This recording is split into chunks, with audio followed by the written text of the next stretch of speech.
n'umukuru w'abatanzi kandi yitwa Rukundo, mpamya yuko izina ryanjye riri ku mutima we, ubwo mvugira nta mwanzi wamunyirukanaho, ubwo mvugira nta mwanzi wamunyirukanaho. Satani yanibukije gukiranirwa kwanjye, ashaka kunihebesha, njyantumbira mw'ijuru, ndeba y'umukiza wanjye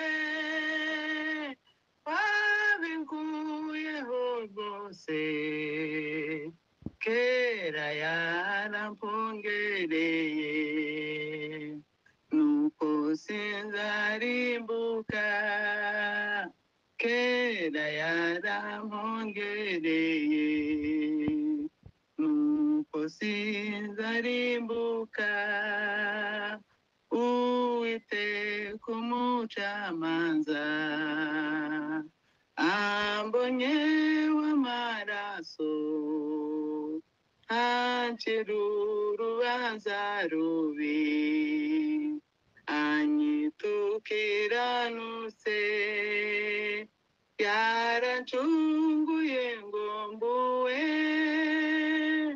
niko kunyishimira, kuko adapfa singipfuye, ye na Yesu turumwe, kuko adapfa singipfuye, ye na Yesu turumwe.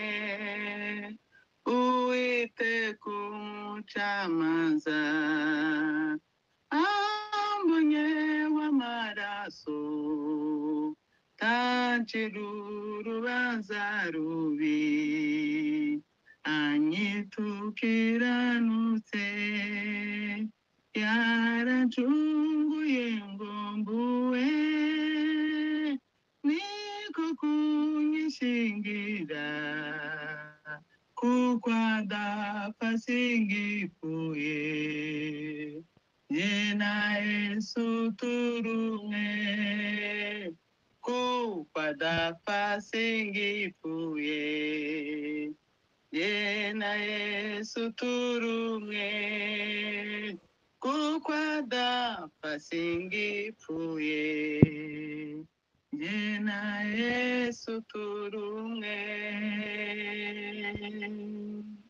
Haleluya. Haleluya.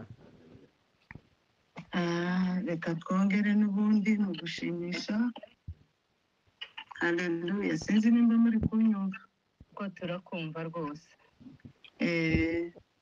Twongere 118 nanone mu gushimisha.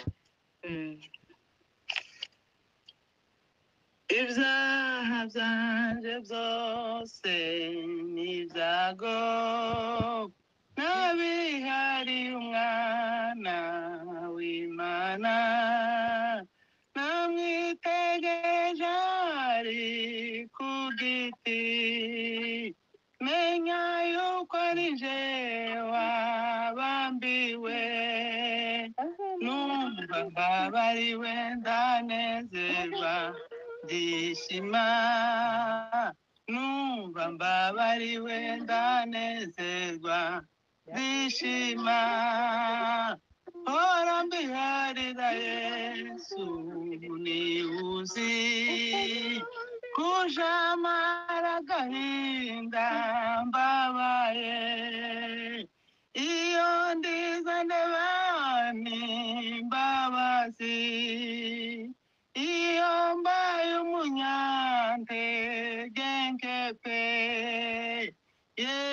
arushaho kumpa imbaraga ndishima. Yesu arushaho kumpa imbaraga ndishima.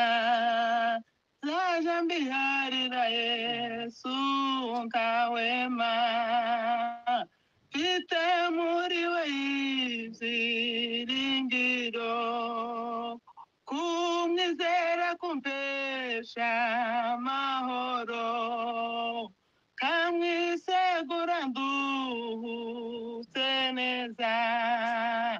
Turi kumwe mba ndi mw'ijuru pe ndishima.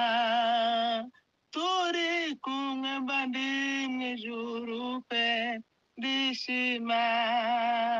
Yewe wamwirebeye wese emera, kumuharira byose ntutinye. Nubwo ari we rurema wa byose, ariko aragukunda ugahise. Yaguhaye ikibanza mw'ijuru, tahayo. Yaguhaye ikibanza mw'ijuru, tahayo. Zaja mbiharira Yesu nkahwema, mwite muri we ibyiringiro, kumwizera kumpesha amahoro, kamwisegura nduhutse neza. Turi kumwe mba ndi mw'ijuru pe ndishima. Turi kumwe mba ndi mw'ijuru pe ndishima. Yewe wamwiyebeye wese emera, kumuharira byose ntutinye. Nubwo ari we rurema wa byose, ariko aragukunda ugahise. Yaguhaye ikibanza mw'ijuru, tahayo. Yaguhaye ikibanza mw'ijuru, tahayo. Yaguhaye ikibanza mw'ijuru, tahayo. Sehemu yangu, rafiki yangu wewe, katika safari ya